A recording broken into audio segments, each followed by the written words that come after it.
ইংরেজি ভাষায় এমন একটি ওয়ার্ড বলুন যেই ওয়ার্ডের মধ্যে এ ই আই ও ইউ এর উপস্থিতি থাকবে না, অর্থাৎ এ ই আই ও ইউ ছাড়া একটা ওয়ার্ড যার মধ্যে এর উপস্থিতি থাকবে না। শব্দটি কি আদৌ আছে? কারণ আমরা জানি ভাওয়েল ছাড়া কোনো ওয়ার্ড গঠন হতে পারে না।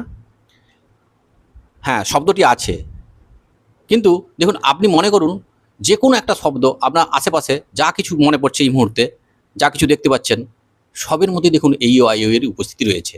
যেমন ডক্টর,